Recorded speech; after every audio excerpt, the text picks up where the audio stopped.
여러분의 투자 첫걸음을 만들어줄 투스텝의 양벨입니다. 우리는 지난 영상을 통해서 모든 경제 위기는 긴축의 시기에 필연적으로 발생할 수밖에 없다는 것을 알았고, 또 그 위기의 시작은 기준금리가 최고점을 찍거나 최고점을 살짝 지난 시기부터 시작되었다는 것을 알게 되었는데요. 그렇다면 이 기준금리가 최고점 부근이라는 것을 알 수 있는 방법은 무엇이 있을까요? 오늘은 이것에 대한 설명을 드려보도록 하겠습니다.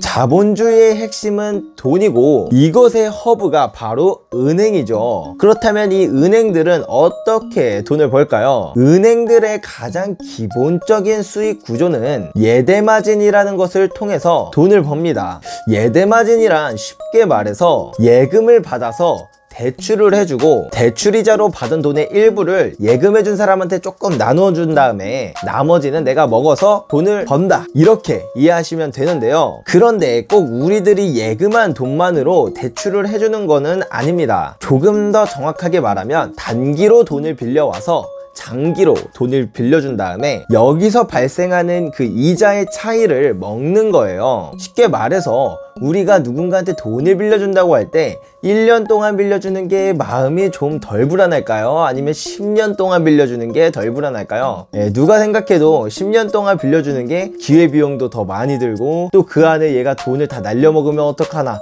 이런 생각도 들 테니까 마음이 되게 불안하겠죠. 그러면 이렇게 마음이 불안한 만큼 당연히 더 높은 이자를 요구할 수밖에 없게 됩니다. 이게 당연한 시장 논리예요. 그래서 실제로 일주일짜리 대출보다 10년짜리 대출의 금리가 더 높습니다. 이 높은 게 통상적인 거예요. 그래서 예를 들어 일주일짜리 대출의 금리가 2%이고 10년짜리 대출의 금리가 5%라면 은행은 계속해서 일주일짜리 대출로 돈을 빌리고 10년짜리 대출을 누군가한테 해줌으로써 이 5%와 2%의 차이인 3%만큼의 수익을 얻어가는 것입니다. 자, 근데 여기서 이 단기금리는 국가의 중앙은행이 기준금리를 조절함으로써 통제를 받는데요. 하지만 장기금리는 실제로 기업과 가계가 대출을 받는 것에 따라 조절되는 것이기에 현재 경제 상태를 가장 잘 나타냅니다. 사람들이 막 집도 사고 사업도 하려고 대출을 많이 받고자 하면 당연히 더 금리는 높아지겠죠. 대출을 받으려는 수요가 많으니까요. 이런 식으로 장기금리는 현재 경제 상태를 잘 나타내는 것이죠. 그렇다 보니 중앙은행이 기준금리를 올리게 되면 이 올리는 금리가 단기금리를 올리는 거다 보니까 은행들은 단기로 빌려오는 금리가 높아짐에 따라 예대마진이 줄어들게 됩니다. 그래서 단기금리가 이만큼 올라왔으니까 기업이나 가게들한테 해주는 대출의 금리도 올려야 이 예대마진이 보호가 되겠죠. 근데 이 장기금리도 올려버리게 되면 기존에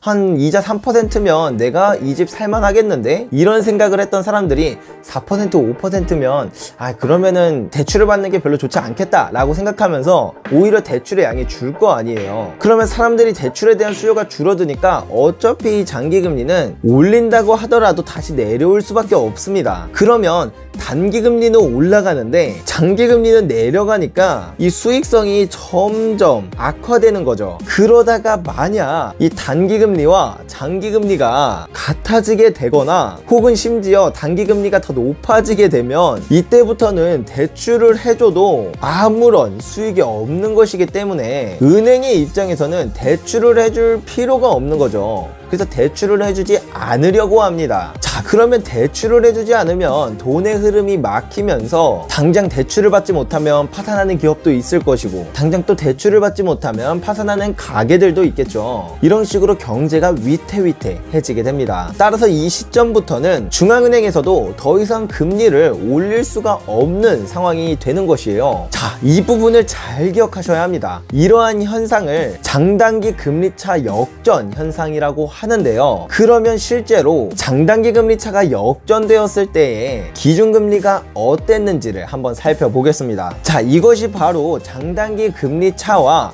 기준금리를 제가 직접 차트로 겹쳐본 것인데요. 장단기 금리차가 역전된 시점에 기준금리를 살펴보면 항상 최고점 부근이었다는 것을 알 수가 있습니다. 자, 그러면 지금 미국의 중앙은행은 기준금리를 인상하고 있고 전 세계적으로도 다 기준금리를 인상하는 모습입니다. 그러면 지금은 어떠한 상태일까요? 현재를 보시면 22년 4월 장단기 금리차가 다시 한번 역전되었는데요. 그러면 이제 기준금리가 최고점에 다다랐다고 보면 되겠죠?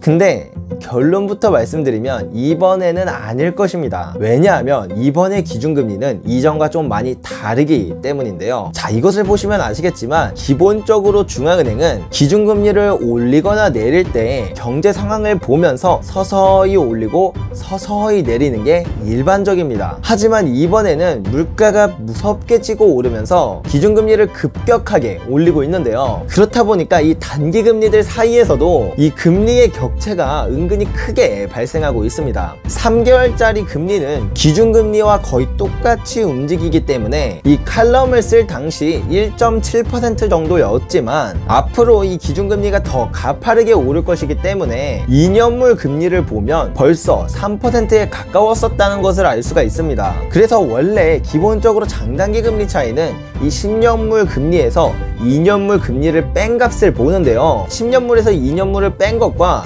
10년물에서 3개월물을 뺀 것을 같이 겹쳐서 한번 보겠습니다. 이 차트를 보시면 아시겠지만 사실 이 두 개 다 거의 똑같은 움직임을 해왔었어요, 여태까지. 왜냐하면 금리를 서서히 올리고 서서히 내리니까 3개월 뒤의 금리나 2년 뒤의 금리나 크게 다르지 않을 거라고 생각을 했거든요. 그래서 3개월물 금리와 2년물 금리가 거의 별로 차이가 나지 않았던 것이죠. 근데 이번에 금리 인상이 시작된 2022년부터는 정반대의 모습이 보여지고 있습니다. 10년에서 2년물을 뺀 장단기 금리 차이는 역전을 한번 했고 다시 역전에 다가오고 있는데 10년에서 3개월물을 뺀 값은 오히려 2020년 코로나 팬데믹 이후에 지속적으로 높아졌습니다. 그래서 서로 다른 모습을 지금 하고 있는 건데요. 따라서 지금 10년물 금리에서 2년물 금리를 뺀 값이 역전이 되는 게 중요하지 않고 더 중요한 것은 10년물 금리에서 3개월물 금리를 뺐을 때 이 값이 지금 역전이 되는지가 가장 핵심입니다. 그래서 실제로 과거를 다시 돌이켜 봤을 때 10년에서 2년물을 뺀 값도 역전되고 10년에서 3개월물을 뺀 값도 역전이 되었던, 둘 다 역전이 되었던 그 시점이 더욱더 기준금리가 최고점에 가장 가까웠던 시점이었거든요. 아마 지금 이 스탠스로 가게 된다면 10년물 금리에서 2년물 금리를 뺀 값이 먼저 역전이 될 것이고 조금 더 시간이 지나서 10년에서 3개월물 뺀 값이 역전이 되게 될 겁니다. 그때가 기준금리의 최고점일 것이고, 그리고 이때부터 우리는 경제위기를 준비해야만 하는 시점이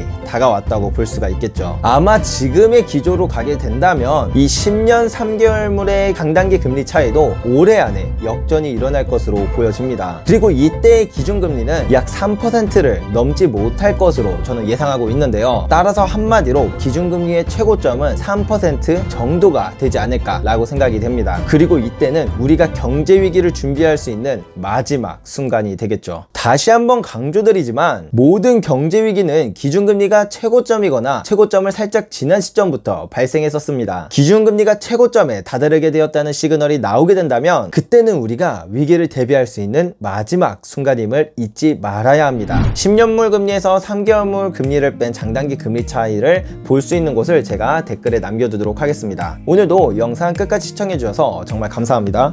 이상으로 투스텝의 양벨이었습니다.